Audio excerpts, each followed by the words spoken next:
ఓం శాంతి 1-4-1982 అవ్యక్త బాప్దాద యొక్క మధుర మహావాక్యాలు. భాగ్యమునకు ఆధారము త్యాగం. భాగ్య విధాత అయిన బాప్దాద ఈరోజు తన పిల్లలందరి త్యాగము మరియు భాగ్యం రెండింటిని చూస్తూ ఉన్నారు.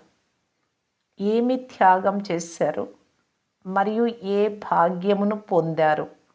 ఒక్క త్యాగమునకు రిటర్న్గా 10 గుణాల కోటాను కోట్ల రెట్లు భాగ్యం లభిస్తుంది అన్నదైతే బాగా తెలుసు. త్యాగమునకు కళ గుహ్య నిర్వచనమును తెలుసుకున్న పిల్లలు కొంచెం త్యాగం చేసిన భాగ్య రేఖ స్పష్టంగా మరియు చాలా పెద్దదిగా అవుతుంది. త్యాగంలో కూడా భిన్న భిన్న స్టేజ్లు ఉన్నాయి. మామూలుగా కూడా బ్రహ్మ కుమారి మరియు బ్రహ్మ కుమారులుగా అయ్యారు కనుక ఇది కూడా త్యాగానికి భాగ్యంగానే బ్రాహ్మణ జీవితం లభించింది. ఈ లెక్కతో అందరూ బ్రాహ్మణులుగా పిలువబడతారు. అలాగే అందరూ త్యాగం చేసే ఆత్మలుగా అయిపోయారు. కానీ త్యాగంలో కూడా నంబర్ ఉంది కనుక భాగ్యమును పొందడంలో కూడా నంబర్ ఉంది. అందరూ బ్రహ్మ కుమారులు మరియు బ్రహ్మ కుమారీలుగా అయితే పిలువబడతారు. కానీ బ్రహ్మ కుమారి బ్రహ్మ కుమారులలో కూడా కొందరు మాలలో నంబర్ 1 మణిగా అయ్యారు, కొందరు చివరి మణిగా అయ్యారు. కానీ ఉన్నదైతే ఇరువురు బ్రహ్మ కుమారి కుమారులుగా. శూద్ర జీవితమును అందరూ త్యాగం చేశారు. అయినా కూడా నంబర్ 1 మరియు చివరి నంబర్ అన్న తేడా ఎందుకుంది? ప్రవృత్తిలో ఉంటూ ట్రస్టీగా నడుస్తూ ఉండవచ్చు. ప్రవృత్తి నుండి నివృత్తులై సేవాదారులుగా అయ్యి సదా సేవా కేంద్రంలో ఉంటూ ఉండవచ్చు. కానీ ఈ 2 రకాల బ్రాహ్మణాత్మలు, ఒకరు సెంటర్లో ఇంకొకరు ఇంటిలో. 2 రకాల బ్రాహ్మణాత్మలు ట్రస్టీలైన సేవాదారులైన ఇరువురు బ్రహ్మకుమారి బ్రహ్మకుమారులుగా పిలువబడతారు. ఇరువురికి ఇంటి పేరు ఒక్కటే, కానీ ఇరువురి త్యాగము ఆధారంపై భాగ్యము తయారైంది. సేవాధారిగా ఈ సేవా కేంద్రంలో ఉండడమే శ్రేష్ఠ త్యాగము లేక భాగ్యం అని కూడా చెప్పలేము. గృహస్థంలో ఉండే ట్రస్టీ ఆత్మలు కూడా త్యాగ వృత్తి ద్వారా మాలలో మంచి నంబర్ను తీసుకోవచ్చు. కానీ సత్యమైన మరియు స్వచ్ఛమైన మనస్సు కలిగిన ట్రస్టీలుగా ఉండాలి.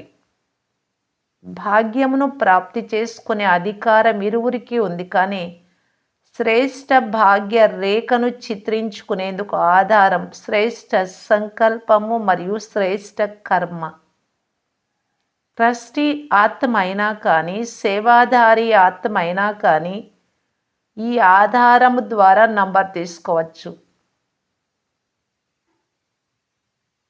భాగ్యమును తయారు చేసుకునేందుకు ఇరువురికి ఫుల్ అథారిటీ ఉంది. ఎవరు ఎలా అవ్వాలనుకుంటారో, ఎంతగా అవ్వాలనుకుంటారో అంతగా అవ్వవచ్చు. డ్రామా అనుసారంగా వరదాత ద్వారా సంగమ యుగంలో సమయమునకు వరదానము లభించి ఉంది. ఎవరు కావాలనుకుంటే వారు శ్రేష్ఠ భాగ్యవంతులుగా అవ్వవచ్చు. బ్రహ్మ కుమారి బ్రహ్మ కుమారులుగా అవ్వటం అనగా జన్మించినప్పటి నుండి భాగ్యాన్ని తీసుకొని రావటం. జన్మించినప్పటి నుండి భాగ్య సితార అందరి మస్తకంపై మెరుస్తూ ఉంది. ఇదైతే జన్మసిద్ధ అధికారం అయిపోయింది. బ్రాహ్మణులు అంటేనే భాగ్యవంతులు. కానీ ప్రాప్తించిన జన్మసిద్ధ అధికారమును లేక మెరుస్తున్న భాగ్య సితారాను ఎంతవరకు ముందుకు తీసుకుపోతూ ఎంత శ్రేష్టంగా తయారు చేసుకుంటూ వెళ్తారు అన్నది ప్రతి ఒక్కరి పురుషార్థంపై ఉంది.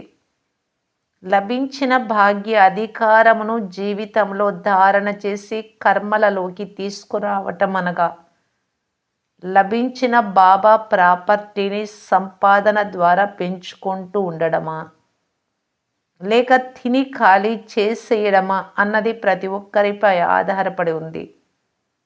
జన్మ తీసుకున్నప్పటి నుండే బాప్దాద అందరికీ ఒకే విధమైన శ్రేష్ఠ భాగ్యవాన్ భవ అన్న దానిని ఒకే విధంగా ఇస్తారు.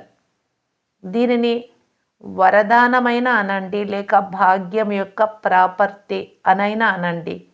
పిల్లలందరికీ ఒకే రకమైన టైటిల్ని ఇస్తారు.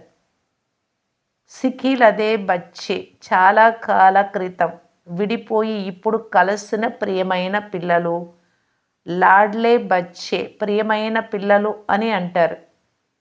కొందరిని తప్పి దొరికిన పిల్లలు, మరికొందరిని ప్రియమైన పిల్లలు ఇలా అనరు. కానీ ప్రాపర్టీని సంభాళించడం మరియు పెంచడం ఇందులో నంబర్ తయారవుతుంది. ఇరువురు ఇష్టమే, ఇరువురి బిరుదులు ఒకటే. సేవాదారులకు 10 రెట్లు అపారంగా, గృహస్థంలో ఉండే ట్రస్టీలకు 2 రెట్లు అపారంగా ఇస్తారు అని కాదు. అందరినీ పదమాపతులు అని అంటారు. కానీ భాగ్యరూపి ఖజానాను సంభాళించటం అనగా స్వయంలో ధారణ చేయటం, మరియు భాగ్య ఖజానాను పెంచటం అనగా మనస వాచ కర్మణ ద్వారా సేవలో పెట్టడం. ఇందులో నంబర్ తయారవుతుంది. అందరూ సేవాదారులు కూడా, అందరూ ధారణామూర్తులు కూడా. కానీ ధారణ స్వరూపంలో నంబర్ వారీగా ఉన్నారు. కొందరు సర్వగుణ సంపన్నంగా అయ్యారు, కొందరు గుణ సంపన్నంగా అయ్యారు. కొందరు సదా ధారణా స్వరూపులు, కొందరు అప్పుడప్పుడు ధారణా స్వరూపులు, అప్పుడప్పుడు క్రింద మీద అయిపోయే స్వరూపులు. ఒక్క గుణాన్ని ధారణ చేస్తుంటే మిగిలిన వాటిని సమయం వచ్చినప్పుడు కర్తవ్యంలో తీసుకురాలేకపోతారు. ఏ విధంగా ఒకే సమయంలో సహన శక్తి కూడా కావాలి, మరియు తోడుగా ఎదుర్కొనే శక్తి కూడా కావాల్సినప్పుడు, ఒకవేళ ఒక్క శక్తిని లేక ఒక్క సహనశీలత గుణాన్ని ధారణ చేస్తారు, కానీ ఎదుర్కొనే శక్తిని లేక గుణాన్ని తోడుగా ఉపయోగించలేకపోతారు. ఇంత సహనాన్ని అయితే చేశాను కదా, నేనేమైనా తక్కువ సహించానా, నేను ఎంత సహనం చేశానో నాకు తెలుసు అని అంటారు. కానీ సహనం చేసిన తర్వాత ఒకవేళ ఇముడ్చుకోనట్లయితే, ఇముడ్చుకునే శక్తిని ఉపయోగించనట్లయితే ఏమవుతుంది? వీరు ఇలా చేశారు, నేను ఇలా చేశాను అని ఇక్కడ అక్కడ వర్ణిస్తూ ఉంటారు.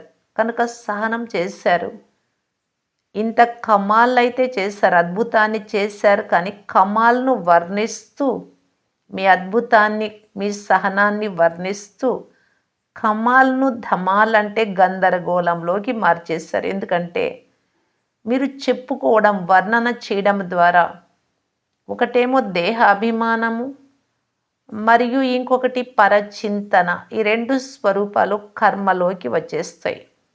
ఈ విధంగా ఒక గుణాన్ని ధారణ చేసి అలవర్చుకొని మరొక దానిని చెయ్యనట్లయితే ధారణ స్వరూపులుగా ఏదైతే కావాలనుకుంటారో ఆ స్వరూపులుగా అవ్వలేకపోతారు. ఈ కారణంగా లభించిన ఖజానాను సదా ధారణ చేయలేకపోతారు, అనగా సంభాళించలేకపోతారు. సంభాళించలేదు అంటే పోగొట్టుకున్నట్లే కదా. కొందరు సంభాళిస్తారు, కొందరు పొగుడుతారు, అంటే పోగొట్టుకోవడం. నంబర్ అయితే ఉంటుంది కదా. అలా సేవలో పెట్టడం అనగా భాగ్యం అనే ప్రాపర్టీని పెంచుకోవటం. ఇందులో కూడా సేవనైతే అందరూ చేస్తారు, కానీ సత్యమైన హృదయంతో, లగ్నంతో సేవ చేయటం, సేవాధారిగా ఈ సేవ చేయటం, ఇందులో కూడా తేడా వచ్చేస్తుంది. కొందరు సత్యమైన హృదయంతో సేవ చేస్తారు, మరికొందరు బుద్ధి ఆధారంతో సేవ చేస్తారు. తేడా అయితే ఉంది కదా. బుద్ధి చాలా సామర్థ్యంతో ఉంది, పాయింట్లు చాలా ఉన్నాయి అన్న ఆధారంతో సేవ చేయటంలో, మరియు సత్యమైన హృదయంతో సేవ చేయటంలో రాత్రికి పగలకు ఉన్నంత తేడా ఉంది. హృదయపూర్వకంగా సేవ చేసేవారు హృదయాభిరాముడికి చెందిన వారిగా అవుతారు. మరి బుద్ధితో సేవ చేసేవారు కేవలము చెప్పటము మరియు చెప్పించటం నేర్పిస్తారు. వారు మననం చేస్తారు, వీరు వర్ణన చేస్తారు. ఒకరేమో సేవాదారులుగా ఈ సేవ చేసేవారు, మరొకరు నామధారులుగా పేరుకు మాత్రం సేవ చేసేవారు. తేడా ఉంది కదా. సత్యమైన సేవాధారి ఏ ఆత్మలకైతే సేవ చేస్తారో వారికి ప్రాప్తి యొక్క ప్రత్యక్ష ఫలం అనుభవాన్ని చేయిస్తారు. నామధారులుగా అయ్యే సేవాధారి ఆ సమయంలో పేరు ప్రతిష్టలనైతే పొందుతారు. చాలా మంచిగా వినిపించారు, చాలా మంచిగా మాట్లాడారు అని ఇతరులు అంటారు, కానీ ప్రాప్తి ఫలం యొక్క అనుభూతిని చేయించలేరు. మరి తేడా ఉంది కదా. ఇలా ఒకటేమో లగ్నంతో సేవ చేయటం, మరొకటి డ్యూటీ ప్రకారంగా సేవ చేయటం. లగన్ కల ఆత్మలు ప్రతి ఆత్మ యొక్క లగ్నాన్ని కార్యంలో పెట్టించకుండా ఉండలేరు. డ్యూటీ వారు తమ పనిని పూర్తి చేస్తారు, వారం రోజుల కోర్సును చేయిస్తారు, యోగ శిబిరాన్ని కూడా చేయిస్తారు, ధారణ శిబిరాన్ని కూడా చేయిస్తారు, మురళిని వినిపించే వరకు కూడా తీసుకువస్తారు. కానీ ఆ ఆత్మ యొక్క లగన్ తండ్రి పైన ఏర్పడేలా చేయడం మా బాధ్యత అని భావించరు. కోర్సు తర్వాత కోర్సును చేయిస్తారు, కానీ ఆత్మలలో ఫోర్స్ను నింపలేకపోతారు. నేనైతే చాలా శ్రమ పడ్డాను అని అనుకుంటారు, కానీ సేవలో లగ్నము కలవారే లగన్ ఏర్పడేలా చేయగలరు అన్నది నియమం. మరి తేడా అర్థమైందా. మీకు లగన్ ఉంటేనే కదా వారికి కూడా లగన్ తండ్రి పైన ఉండేలా చేయగలరు. లభించిన ప్రాపర్టీని పెంచుకోవడం అంటే ఇదే. ఈ కారణంగా ఎంతగా సంభాలిస్తారో, ఎంతగా పెంచుకుంటారో అంతగా ముందు నంబర్ను తీసుకుంటారు.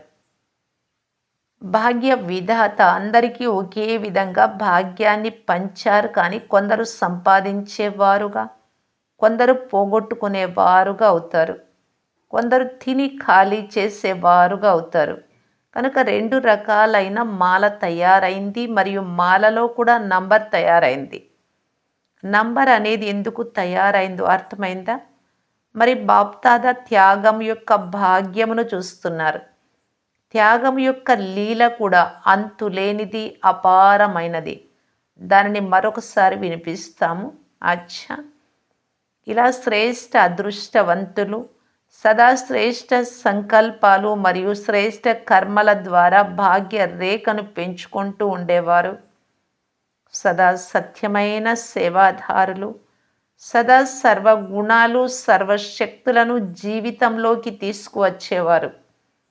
ప్రతి ఆత్మకు ప్రత్యక్ష ఫలమునిచ్చేవారు, అనగా ప్రాప్తి స్వరూపులుగా తయారు చేసేవారు. శ్రేష్ఠ త్యాగులు మరియు శ్రేష్ఠ భాగ్యము కలవారు.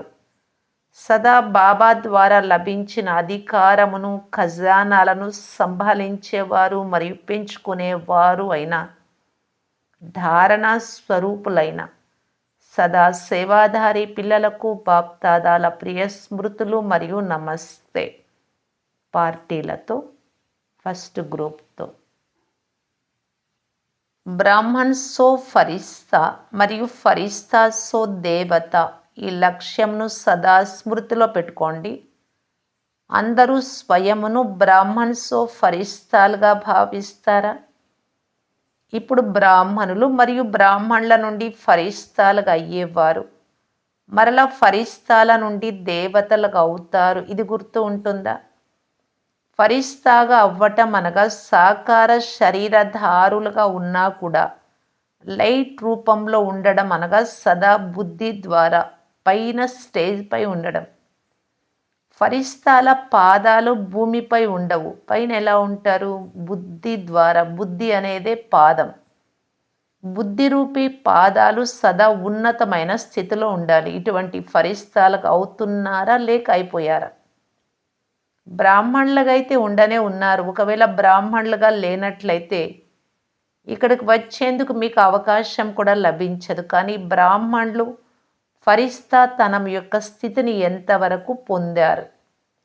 ఫరిస్తాలకు జ్యోతి శరీరాన్ని చూపిస్తారు కనుక స్వయమును ఎంతగా ప్రకాశ స్వరూపాత్మగా భావిస్తారో, ప్రకాశాన్ని అయితే నడుస్తూ తిరుగుతూ అనుభవం చేస్తారు.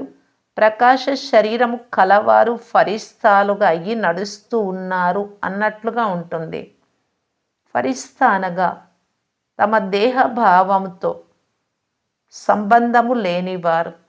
దేహ భావంతో సంబంధము తొలగిపోవడము అనగా ఫరిస్తా. దేహము నుండే కాదు, దేహ భావము నుండి. దేహంతో సంబంధము వెళ్ళిపోయినప్పుడు వెళ్ళిపోతారు. ఆత్మ శరీరం వదులుతుంది, కానీ దేహ భావంతో సంబంధం అంతమైపోవాలి. అలా అయిపోయినట్లయితే ఈ జీవితం చాలా ప్రియమైనదిగా అనిపిస్తుంది. మరలా ఎటువంటి మాయ కూడా ఆకర్షించదు. సెకండ్ గ్రూప్తో మేము అల్లా తోటలోని పుష్పాలము, ఈ స్వమానంలో ఉండండి. సదా స్వయంను బాప్తాదాల తోటలోని అనగా అల్లా తోటలోని పుష్పాలుగా భావిస్తూ నడుస్తూ ఉన్నారా? నేను ఆత్మిక గులాబీగా అయ్యి సదా ఆత్మిక సుగంధాన్ని వ్యాపింపచేస్తున్నానా అని ఎల్లప్పుడూ మిమ్మల్ని మీరు ప్రశ్నించుకోండి. గులాబీ పుష్పం యొక్క సుగంధం అందరికీ చాలా మంచిగా అనిపిస్తుంది, నలువైపులా వ్యాపిస్తుంది. మరి అది స్థూలం, వినాశీ వస్తువు అది. మరియు మీరందరూ అవినాశీ సత్యమైన గులాబీలు. మరి సదా అవినాశి ఆత్మికతో కూడిన సుగంధాన్ని వ్యాపింపచేస్తూ ఉన్నారా? మేము అల్లా తోటలోని పుష్పాలుగా అయిపోయాము అని ఎల్లప్పుడూ ఈ స్వమానంలో ఉండండి. దీనికంటే పెద్ద స్వమానము మరి ఏది ఉండజాలదు. వాహ్ మేరా శ్రేష్ఠ భాగ్య. ఈ పాటను పాడుతూ ఉండండి. భోలానాథుడితో వ్యాపారం చేశారు అంటే చతురులైపోయారు కదా. ఎవరిని మీ వారిగా చేసుకున్నారు? ఎవరితో వ్యాపారం చేశారు? ఎంత పెద్ద వ్యాపారం చేశారు? వ్యాపారంలో 3 లోకాలను తీసేసుకున్నారు. నేటి ఈ ప్రపంచంలో ఎంత పెద్ద ధనవంతుడైనా కానీ ఇంత పెద్ద వ్యాపారాన్ని చేయలేరు. ఎంత మహానాత్మలు! ఈ మహానతను స్మృతిలో ఉంచుకొని నడుస్తూ వెళ్ళండి. థర్డ్ గ్రూప్తో బ్రాహ్మణుల కర్తవ్యం సంతోషాన్ని దానం చేసి మహాదానిగా అవ్వటం. అన్నిటికంటే అతి పెద్ద ఖజానా సంతోష ఖజానా. ఏ ఖజానా అయితే మీ వద్ద ఉంటుందో దానిని దానం చేయడం జరుగుతుంది. మీరు సంతోషపు ఖజానాను దానం చేస్తూ ఉండండి. ఎవరికైతే సంతోషాన్ని ఇస్తారో వారు పదే పదే మీకు ధన్యవాదాలను తెలుపుతారు. దుఃఖితాత్మకు సంతోషాన్ని దానం చేసేసినట్లయితే మీ గుణగానం చేస్తారు. మహాదానులుగా అవ్వండి. సంతోషపు ఖజానాను పంచండి. మీ తోటి వారిని మేల్కొల్పండి, దారిని చూపించండి. సేవ లేకుండా బ్రాహ్మణ జీవితం లేదు. సేవ లేనట్లయితే సంతోషం ఉండదు. కనుక సేవలో తత్పరులై ఉండండి. ప్రతిరోజు ఎవరికో ఒకరికి దానం చేస్తూ ఉండండి. దానం చేయకుండా నిద్ర కూడా పోకూడదు. ప్రశ్న: బాప్దాదా కంఠంలో ఏ పిల్లలు మాల రూపంలో తిరుగుతూ ఉంటారు? జవాబు: ఎవరి కంఠము ద్వారా అనగా నోటి ద్వారా బాబా గుణాలు, బాబా ఇచ్చిన జ్ఞానము మరియు బాబా మహిమ వెలువడుతూ ఉంటుందో, బాబా ఏదైతే వినిపించారో అదే నోటి నుండి వెలువడుతూ ఉంటుందో, అటువంటి పిల్లలు బాప్దాదాల మెడలోని హారంగా అయ్యి మెడలో మాలగా తిరుగుతూ ఉంటారు. అచ్చా. ఓం శాంతి.